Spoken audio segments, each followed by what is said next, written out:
نحمده ونصلي على رسوله الكريم اما بعد فاعوذ باللہ من الشیطان الرجیم بسم اللہ الرحمن الرحیم۔ سامعین محترم، آج ہم آپ کے سامنے شیعہ حضرات کی ایک کتاب اضواء علی عقائد الشیعۃ الامامیۃ و تاریخہم کا کچھ احوال آپ کے سامنے پیش کریں گے، اور یہ اس سلسلے میں پیش کریں گے کہ آج کے اس دور پرفتن کے اندر سوشل میڈیا کے اوپر رافضیوں کی طرف سے اور نیم رافضیوں کی طرف سے اور اہل سنت کی صفوں میں جو کالی بھیڑیں شامل ہو چکی ہیں، ان حضرات کی طرف سے کہ آئے روز شب و روز نبی اکرم صلی اللہ علیہ وسلم کے صحابہ کرام کو طعن و تشنیع کا نشانہ بنایا جاتا ہے،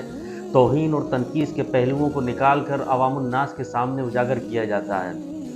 آج ہم اس سلسلے میں شیعہ حضرات کی ایران کی یہ شخصیت ہیں الشیخ جعفر سبحانی صاحب، ان کا نام ہے، حوزہ علمیہ قم ایران کی نامی گرامی شخصیت ہیں۔ ان کی کتاب اضواء علی عقائد الشیعۃ الامامیۃ کے اندر ہم آپ کے سامنے صحابہ کرام رضوان اللہ تعالی علیہم اجمعین کی فضیلت بیان کریں گے کہ وہ اپنی اس کتاب کے صفحہ نمبر 514 اور 513 کے اوپر کیا فرماتے ہیں۔ وہ ہیڈنگ قائم کرتے ہیں المسألۃ الحادیۃ عشرہ، 11ویں مسئلے میں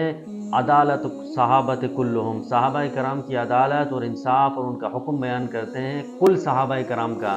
وہ فرماتے ہیں اپنی اس کتاب کے اندر کہ صحابہ کرام رضوان اللہ تعالی علیہم اجمعین سارے کے سارے مسلمان ہیں، اور وہ مسلمان ایسے مسلمان ہیں کہ جو نبی پاک صلی اللہ علیہ وسلم کی صحبت اور کرامت سے شرف حاصل کیا ہے، جنہوں نے مشرف با اسلام ہوئے ہیں، شرف والے ہیں، مقام والے ہیں، مرتبے والے ہیں، فضیلت والے ہیں۔ اور صحابہ کرام رضوان اللہ تعالی علیہم اجمعین نبی اکرم صلی اللہ علیہ وسلم کے ساتھ بنفس نفیس اسلام کی نشر و اشاعت میں، اسلام کی تبلیغ میں، اسلام کی ترویج میں اور اسلامی امور کو عوام الناس اور لوگوں کے سامنے اپنے ادوار میں پھیلانے میں پیش رہے ہیں۔ صحابہ کرام رضوان اللہ تعالی علیہم اجمعین کے بارے میں وہ اپنی اس کتاب کے اندر بیان کرتے ہیں۔ حوزہ علمیہ کی قم ایران کی نامی گرامی شخصیت جعفر سبحانی صاحب کہتی ہیں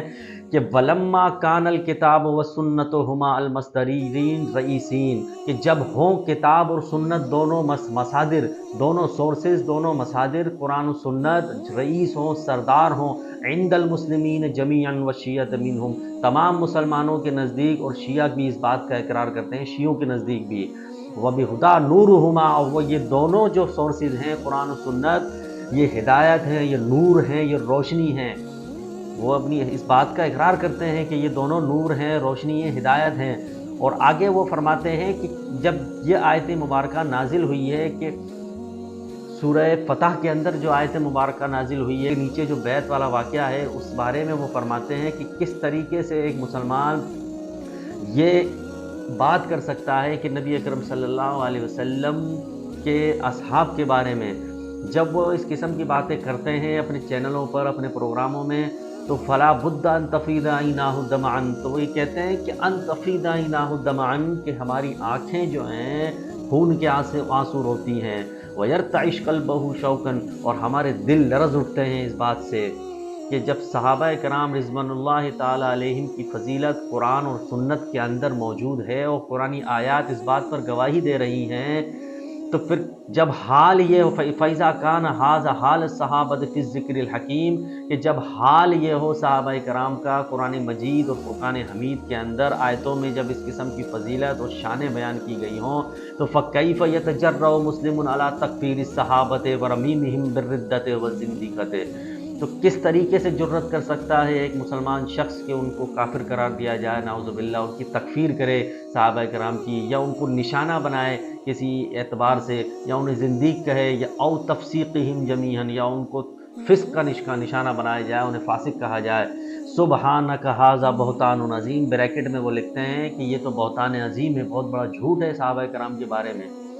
تو وَكَيْفَ أَن يَسْتَطِيعُ أَن يُصَبِّرَ دعوت النبی ذیلۃ الفائدہ، تو کس طرح تصور کیا جا سکتا ہے کہ نبی کی دعوت و تبلیغ، نبی نے جو 23 سال محنت کی صحابہ کرام پر، جو درس و تدریس آپ نے پڑھایا، جو اپنے احکام و فرامین صحابہ کرام کو بیان کیے، تو وہ بے فائدہ ہو گئے ہوں، اور یہ تہمت ان کے اوپر لگائی جائے،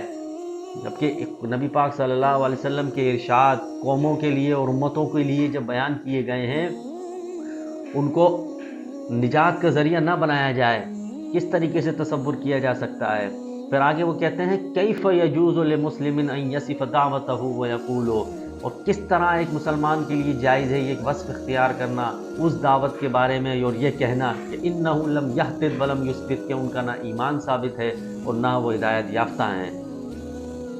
اور یہ کہا جائے کہ نبی پاک صلی اللہ علیہ وسلم کے علی الاسلام بعد مرور عام من الدعوت الا ثلاثه او سبعه او عشرة، کہ نبی پاک صلی اللہ علیہ وسلم کے بعد سب پھر گئے دین اسلام سے، مرتد ہو گئے سوائے 3 کے، 5 کے یا 7 یا 10 کے۔ یہ کہا جائے کہ 3 صحابہ کرام رہ گئے یا 5 صحابہ کرام رہ گئے یا 7 رہ گئے یا 10 رہ گئے۔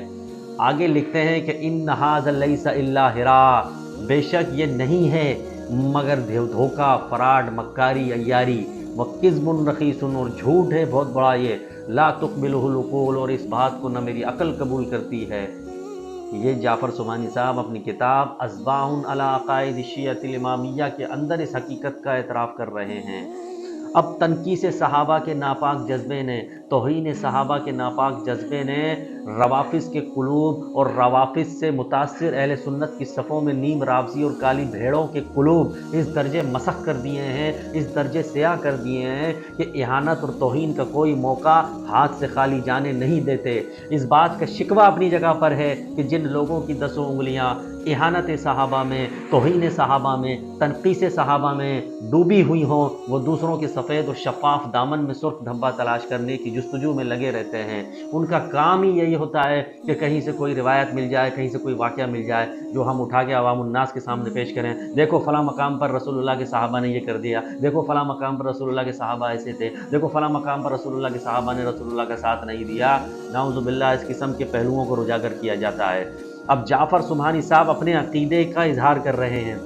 اس کتاب کے اندر اپنے لوگوں کو باور قرار دے رہے ہیں اور اپنے عقیدے کی اصلاح فرما رہے ہیں لوگوں کی۔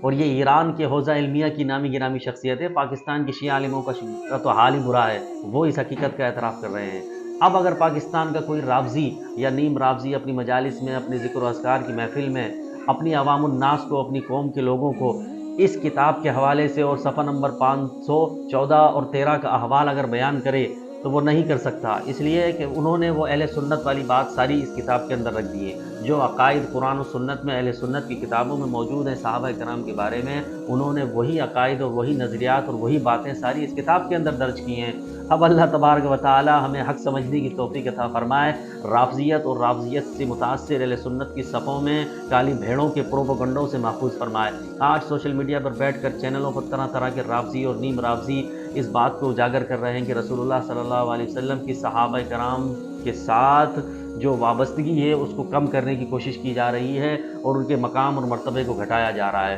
یہ کتاب ہم نے اس لیے پیش کی کہ اس کتاب کا حوال لوگ عوام الناس تک پہنچایا جائے تاکہ لوگ جو سمجھیں کہ ایران کے شیعہ عالموں کا نظریہ یہ ہے صحابہ کرام کے بارے میں، مگر وہ نظریہ آج شیعہ پاکستان کے اہل تشیع حضرات اپنی عوام کو سنانے کے لیے تیار نہیں ہیں۔ اللہ تبارک و تعالی ہمیں حق بیان کرنے کی توفیق عطا فرمائے اور حق کے ساتھ جڑے رہنے کی توفیق عطا فرمائے۔ وآخر دعوانا ان الحمد للہ رب العالمین۔